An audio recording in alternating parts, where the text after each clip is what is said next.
She should not have made it to the door. Not through that storm. Not through 12 miles of frozen back road. Not with ice clinging to her whiskers and her paws, trembling against the porch boards, like they had forgotten how to stand.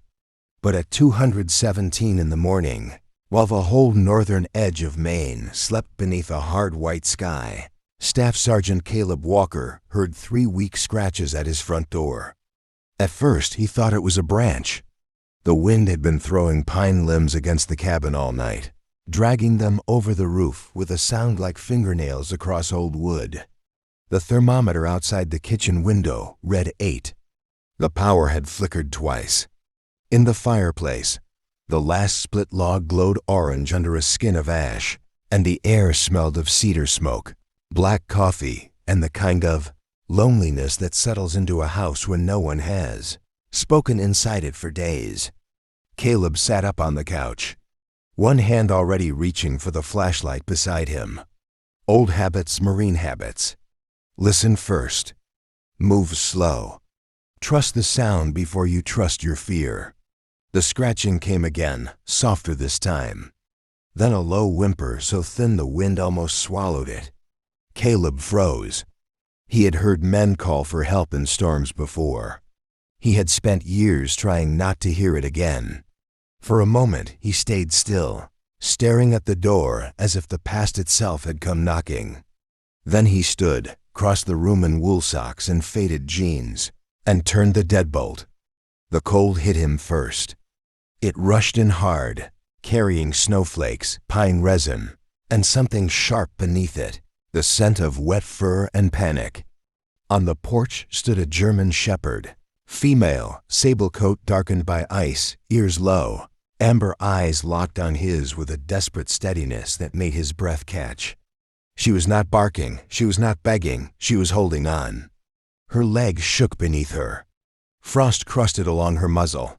A strip of pale cloth hung from her mouth, gripped gently between her teeth like a message she had carried farther than any animal should have been able to carry. Caleb stepped forward, voice low. "Easy, girl." The dog took one step toward him, then another, and collapsed against his knees. He caught her before she hit the boards. Her body was colder than it should have been, but her heart was racing under his hands, fast and frightened and alive.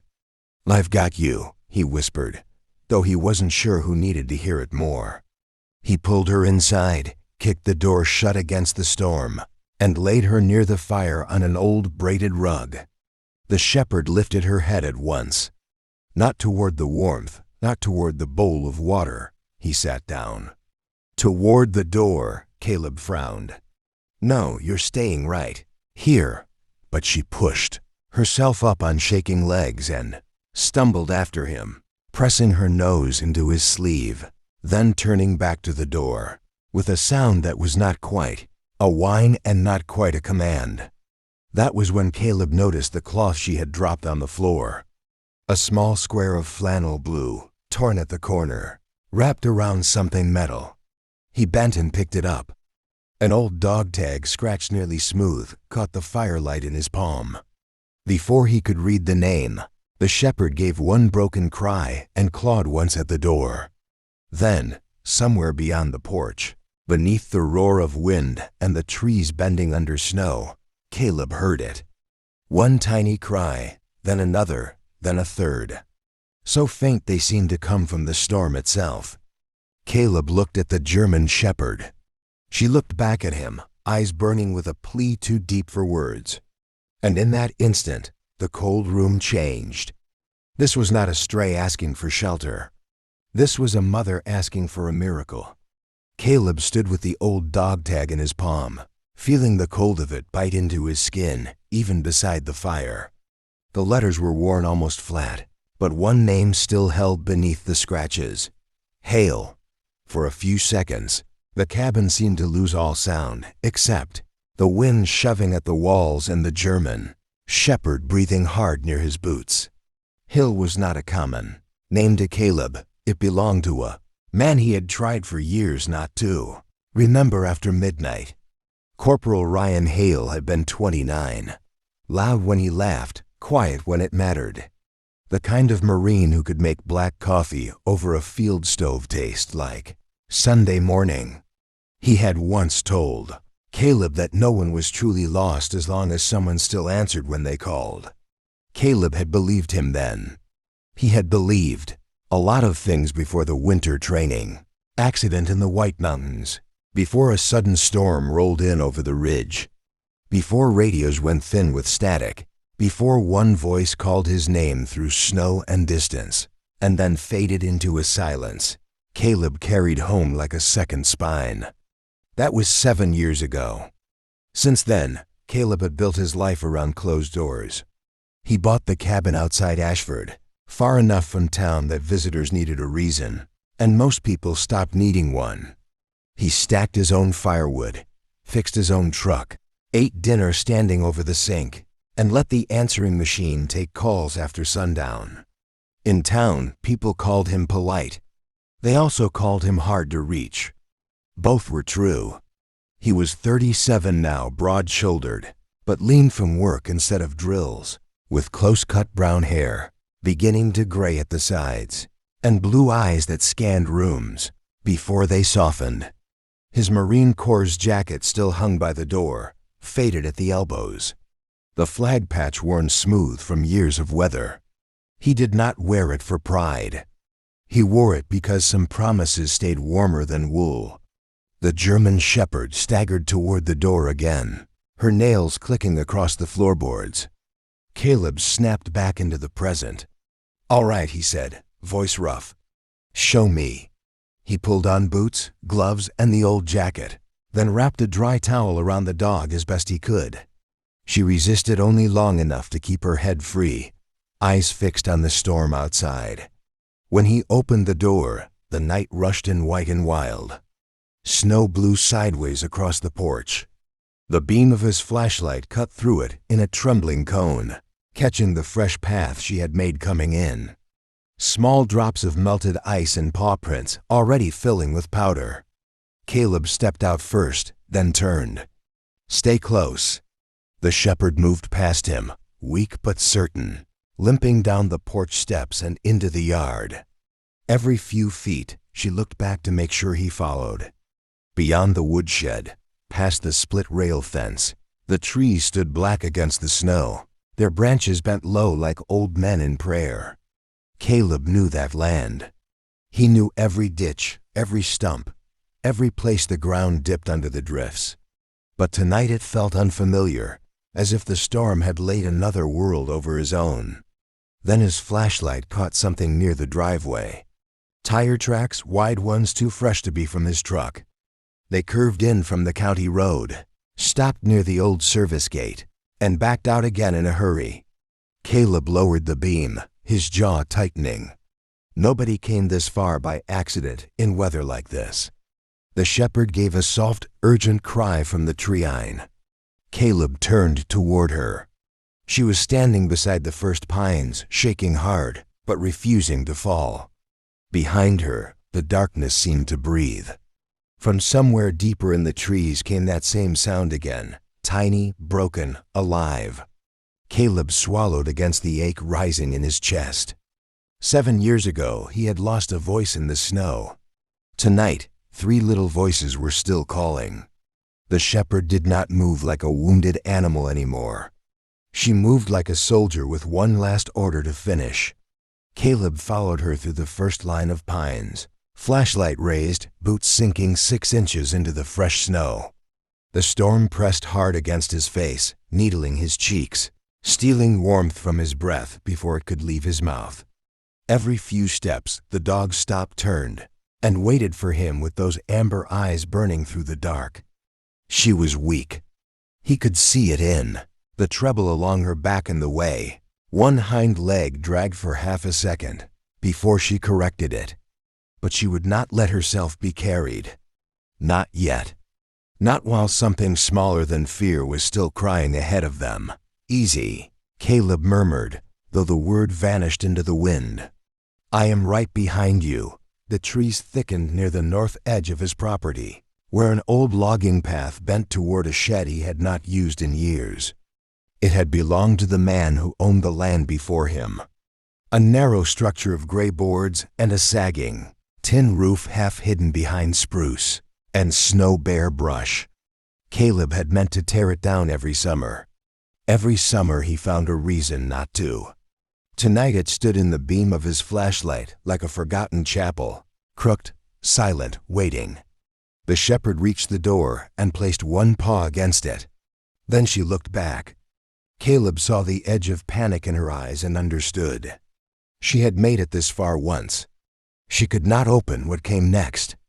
He stepped forward, brushing snow from the rusted latch.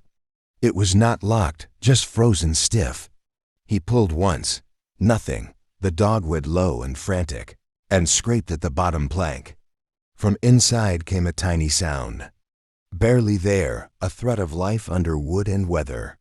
Caleb set the flashlight between his teeth, gripped the latch with both hands, and pulled again. The door broke free with a sharp groan, swinging inward on tired hinges. Cold air rolled out. The smell hit him first. Damp straw, old boards, and the sour fear of animals left too long in the dark. Caleb lifted the light. The shed was almost empty. A cracked shovel, a stack of warped crates, a torn feed sack fluttering where wind slipped through the wall. Then the shepherd pushed past him, stumbling toward the far corner. Caleb followed the beam and saw it. A wooden box tucked beneath a workbench, half covered with straw and a piece of faded canvas. It should not have been there. Not in his shed, not in the storm. Not with 3 tiny Cries shivering inside it. He dropped to one knee and pulled the canvas back. 3 newborn German shepherd puppies lay curled together in the straw, so small they seemed unreal. Their coats damp, their little bodies trembling with effort. One had a dark stripe down its back. One had a pale patch beneath its chin. The smallest barely moved at all. Caleb forgot the cold. He forgot the tire tracks. He forgot every rule he had built around his life. "Oh Lord," he breathed. The mother pushed her nose into the box, touching each pup in turn, counting them with a tenderness that made Caleb's throat tighten. She nudged the smallest one twice, then looked up at him, not helpless, not confused, asking. Caleb pulled off his gloves and reached into the box. His fingers, rough from years of work, became careful as prayer. He tucked the smallest puppy against his chest beneath his jacket, then gathered the other 2 in the towel he had brought for their mother. They were colder than they should have been, but one opened its mouth and gave a thin cry against the cloth.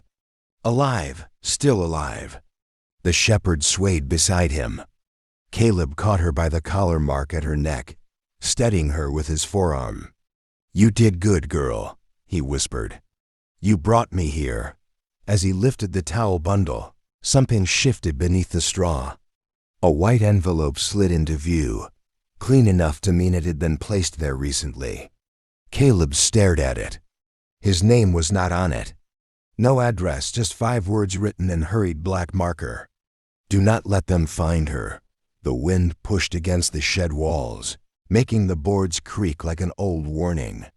Caleb looked from the envelope to the mother dog, then down at the 3 tiny lives pressed against his chest. Whatever had happened before she reached his door was not finished. But one thing was certain now. She had not wandered into his life. She had chosen him.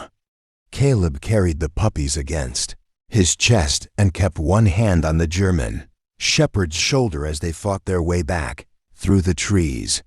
The storm seemed louder now, as if the night had realized something had been taken from it and wanted it back. Snow slapped against his face. Branches bent under ice and brushed his sleeves with cold fingers. The mother stumbled twice, and twice Caleb slowed without saying a word, letting her lean against his leg until she found her strength again. He could feel the smallest puppy beneath his jacket, barely warmer than the air, its tiny body pressed near his heartbeat. "Stay with me," he whispered. "All of you." By the time the cabin lights appeared through the blowing snow, Caleb's hands had gone numb, but he did not loosen his hold. He shouldered the front door open and stepped into the sudden amber glow of the fire. The contrast nearly broke him. Outside was white wind and frozen dark. Inside was cedar smoke, old floorboards, and the last honest heat in the world. He laid the towel bundle on the braided rug first, close enough to the hearth to warm but not burn, then eased the smallest pup from beneath his jacket and placed it between the others.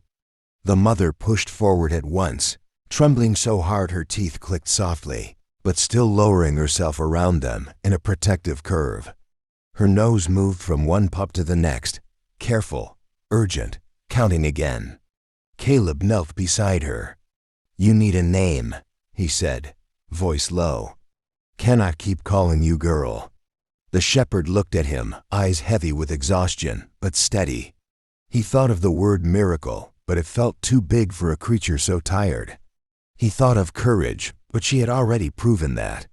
Then he remembered Ryan Hale's little sister, a nurse who used to send care packages overseas, always signing her cards with one word beneath her name. Mira, short for miracle, she had once said. Not the loud kind. The kind that survives quietly. Caleb swallowed. "Mirror," he said. The dog blinked as if accepting it. Then the smallest puppy made a faint clicking sound and went still. Caleb's chest tightened. "No." He leaned closer, watching for movement. The pup's mouth opened, but no cry came. Caleb grabbed the towel, rubbing gently, exactly as he had once seen a farm vet do years before. "Come on, little one." Mira lifted her head and wed, the sound full of a mother's fear. Caleb reached for his phone on the coffee table and dialed with shaking fingers. It rang 4 times, 5. On the 6th, a woman answered, her voice thick with sleep, but sharp with concern.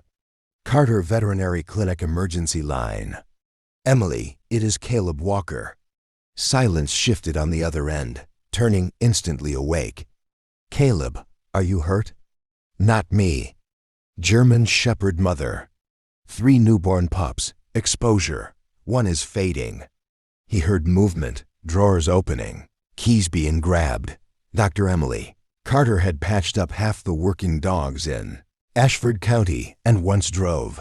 Threw a Norrister to save a barn cat, no one else. Thought mattered. She was 42, widowed young with steady hands and the kind of compassion that did not waste time, explaining itself. "Get them warm slowly," she said. "Not too hot. Towels from the dryer if you have them. Sugar water just a touch on the gums if they are weak. Keep the mother calm. I am coming." Caleb looked out the window. Snow erased the driveway in white sheets. "Roads are bad. Then I will drive slow." The line clicked dead. Caleb moved. He fed the fire, grabbed towels, warmed them near the hearth, and set a shallow bowl of water beside Mira. She sniffed it, but would not drink until her nose had touched each puppy again. Caleb dampened his finger with a tiny bit of sugar water and touched it gently to the smallest pup's gums. "Nothing," he rubbed again, softer this time, breath held. "Not this one," he whispered. "Not tonight." The other 2 puppies shifted against Mira, searching blindly for warmth, their little paws kneading the air. But the smallest lay in Caleb's palm, like a question no one wanted to answer. Outside, somewhere beyond the storm, an engine struggled up the road. Headlights swept once across the window and vanished behind blowing snow. Myra's ears lifted. Caleb turned toward the glass. The white envelope from the shed lying unopened on the table beside the old dog tag. For the first time that night, he understood that saving them might only be the beginning. The engine outside coughed once, then steadied.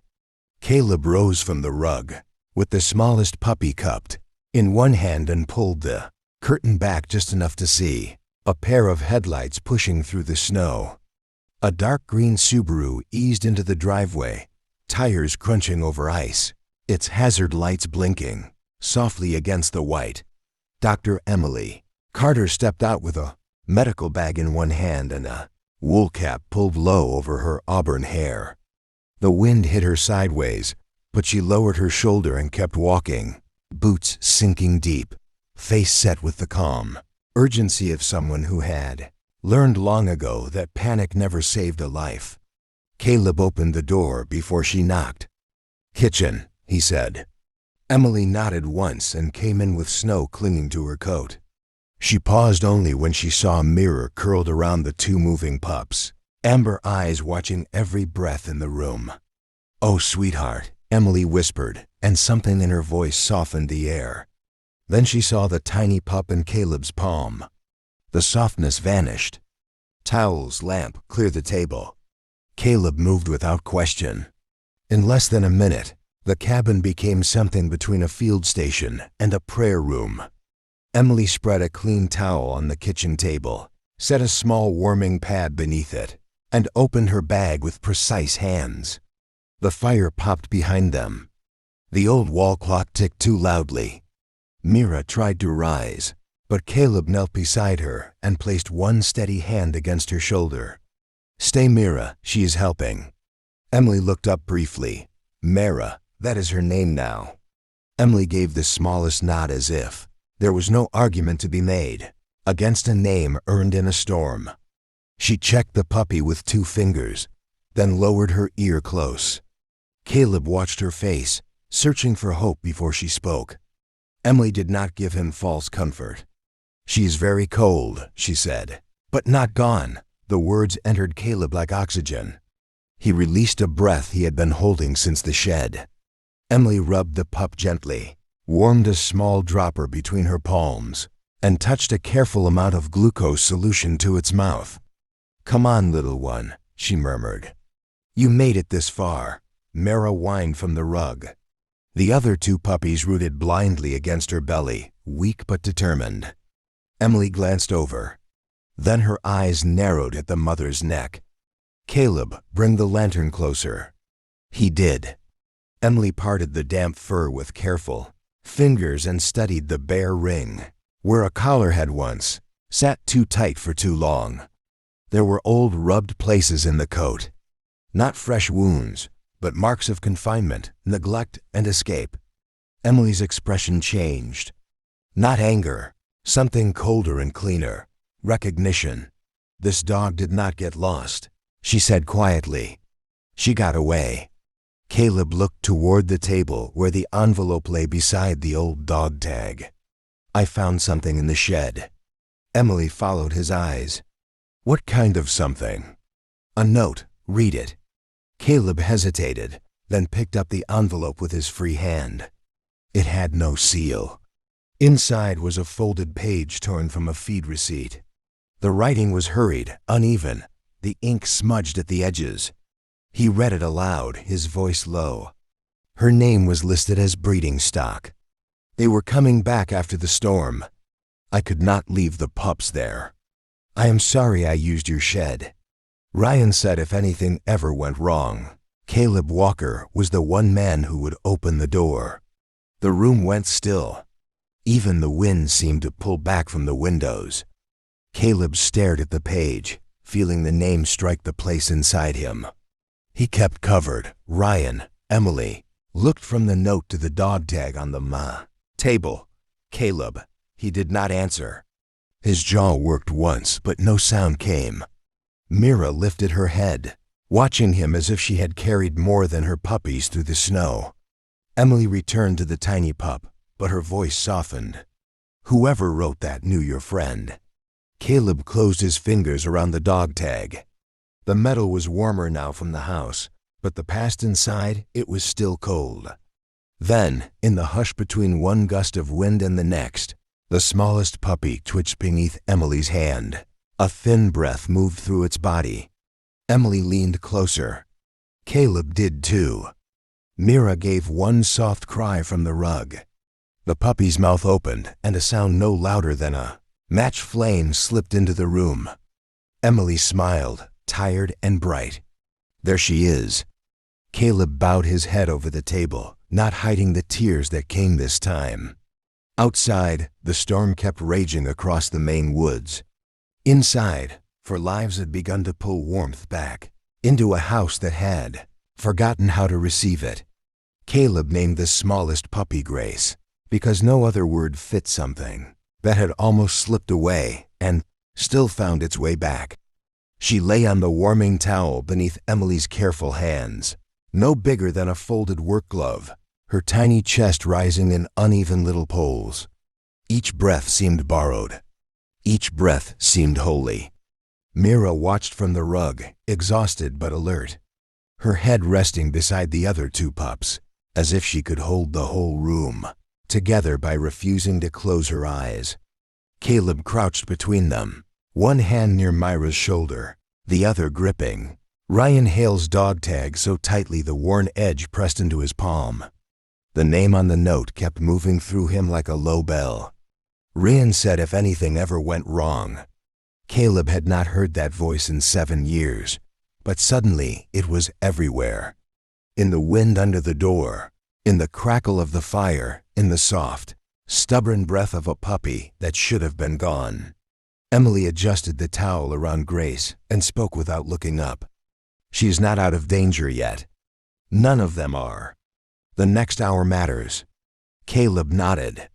His throat felt too tight for words. He had spent years convincing himself that the worst moments in life happened all at once, fast enough that a man could not change them. A white ridge, a dead radio, a storm closing in, a friend's voice fading under the snow, until the world became only static and regret. But this was different. This pain moved slowly. It asked him to stay awake. It gave him something to do with his hands. Emily noticed the way his gaze had gone distant. "Caleb," she said gently, "stay here with me."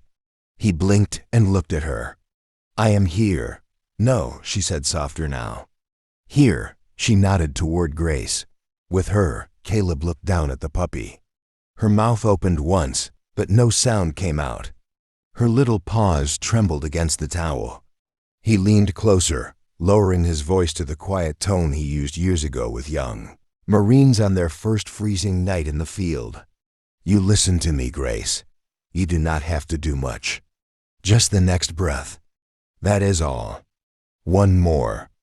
Mira gave a faint whine, and Caleb reached back to touch her fur. "You too, Mama. You brought them home. Now let us keep them here." Emily's expression softened at the word home, but she kept working. She checked Myra's temperature, gave her fluids, and eased a blanket around the mother's ribs. The two stronger puppies began to nurse, their movements weak but sure, and Mira's eyes changed when she felt them there. Something frightened inside her settled. Not gone settled. Caleb watched that small surrender and felt something in his own chest loosen. Not enough to heal, but enough to hurt. Honestly, the cabin had never sounded like this before. A stove fan humming. A veterinarian counting breaths under her breath. A mother dog sighing through pain and relief. 3 newborns making the tiniest sounds against the cold. For years, silence had been Caleb's way of staying alive. Now the noise of need filled every corner, and somehow it did not feel like an invasion. It felt like a mission. Emily wiped her hands on a towel and looked toward the window. "Whoever came here may come back." Caleb followed her gaze. Beyond the glass, snow moved in thick curtains across the dark yard. The tire tracks were nearly buried now, but not erased. Not from his mind. "Then they will find me awake," he said. There was no anger in it, only steadiness, the kind that did not need to raise its voice. Emily looked at him for a long moment, then nodded. On the table, Grace shifted again, her tiny head turning toward Myra's scent. Caleb slid both hands beneath the towel and carried her carefully to the rug. Mira lifted her muzzle, weak but eager. When Caleb placed Grace between the other 2 pups, the mother touched her with one slow, trembling lick. Grace answered with a thin cry that seemed to rise from somewhere deeper than life, somewhere close to mercy. Caleb closed his eyes. Not this time, he thought. Not in this storm. Not at my door. The miracle did not arrive like thunder. It came in the smallest measurements. Grace taking another breath. Mira drinking half a bowl of water. The two stronger puppies finding warmth beneath their mother's body, their little paws pressing into her fur as if needing life back into the room. Caleb sat on the floor with his back against the couch, knees drawn up, one hand resting close enough for Mira to smell him whenever she woke startled. Emily worked beside the hearth, quiet and steady, writing notes on a folded intake form balanced on her medical bag. Outside, the storm dragged its way across the roof. Inside, time moved by breath count, by heartbeat, by the slow return of color to three tiny mouths. At 3:41 in the morning, Grace cried again. It was not strong. It was not loud, but it was real. Mira lifted her head at once, ears tilting forward, and Caleb felt the sound pass through him with a force he could not explain. He had heard marching bands, transport planes, rifles on ceremony days, and the heavy silence after bad news. None of it had ever sounded like that. One fragile cry in a snowbound cabin, and suddenly the world felt less abandoned. Emily looked over her shoulder and smiled. That one is going to be trouble. Caleb let out a breath that almost became a laugh. She has earned it. He reached for the old quilt folded over the armchair and tucked it more securely around Mira's hind quarters. The mother dog did not flinch now. Earlier, every touch had made her tense as if kindness might be taken back. Now she watched him with tired suspicion, melting into something gentler. Trust did not come all at once. Caleb knew that better than most. It came one safe minute at a time. It came when a hand did not hurt, when a door stayed open, when a voice remained low, even after fear entered the room. Emily packed away one syringe and checked the window again. Snow is covering the tracks. Caleb looked toward the glass. I saw enough. You should call Sheriff Donnelly before sunrise. I will. His voice was calm, but his eyes had changed. Not hardened, cleared. The envelope lay beside the dog tag on the table, and the name Hail seemed to glow there in the firelight, a bridge between the dead and the living. Caleb did not know who had written the note. He did not know how Ryan's name had found its way back to him through a freezing dog and 3 newborn pups. But he knew what Ryan would have said. Quit staring at the dark walker. Do the next right thing. So Caleb did. He rose quietly, filled another bowl with warm water, and set it near Mira. This time, she drank slowly at first, then deeper. When she finished, she rested her head on his boot. Emily saw it and said nothing. Some moments were too sacred for commentary. Near 4:15, the wind eased for the first time all night. Snow still fell, but softer now, drifting past the windows like ash from a peaceful fire. The cabin settled around them. Pipes ticked in the walls. The hearth glowed low in gold. Grace tucked between her brother and sister, nosed blindly until she found Myra's warmth. Her tiny body relaxed. Caleb lowered himself beside them again, close enough that Myra's breath moved against his wrist. He had not prayed in years. Not properly, not with folded hands or clean words. But as the smallest pup slept, as the mother closed her eyes without fear, as Emily sat nearby, guarding the hour with him, Caleb bowed his head. He did not ask for much, only warmth, only morning, only the strength to answer whatever came next. Then, just as peace began to settle over the room, a pale sweep of headlights moved across the far wall. Once slow, then gone. Myra's eyes opened instantly. Caleb lifted his head. Emily stopped writing. Outside, beyond the curtain of snow, an engine idled somewhere near the road. Caleb did not move toward the door at first. He moved toward the phone calmly, deliberately, the way a man moves when fear has entered the room, but has not been given command. Emily gathered the envelope, the note, and the old dog tag from the table, sliding them into a clear medical sleeve from her bag. Mira lifted her head from the rug, ears forward, body weak but ready, while the 3 puppies pressed deeper into the warmth beneath her. Outside, the engine idled near the road, hidden behind the falling snow. Its headlights did not return, but the sound remained low and patient-like, someone deciding whether the dark still belonged to them. Caleb dialed Sheriff Donnelly with his thumb. The call rang twice before a growly voice answered. "Donnelly, Sheriff, it is Caleb Walker. I need you at my place." A pause, then the sound of movement. "You all right?" "I am." A German shepherd showed up at my door, half frozen. 3 newborn pups were left in my old shed. There are fresh tire tracks by the service gate and a vehicle waiting near the county road right now. Another pause, shorter this time. "Stay inside. Lock the door. I am 10 minutes out." Caleb looked at Mira. "Make it 5 if the roads allow." He ended the call and turned the deadbolt, then lowered the porch shade just enough to leave a narrow view of the driveway. Emily stood beside him, her face pale and the fire light but steady. "Do you think they know she is here?"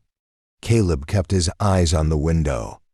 "She came here because someone knew I would answer." The words settled heavily between them. Then came a slow crunch of tires over snow. The vehicle moved closer, stopping at the edge of the yard. A door opened. Wind carried a man's voice, muffled and falsely gentle. "I know the dog is in there." Mira gave a low sound from the rug. Not loud, not wild. A warning born from memory. Caleb stepped to the door, but did not open it. "This is private property," he called through the wood.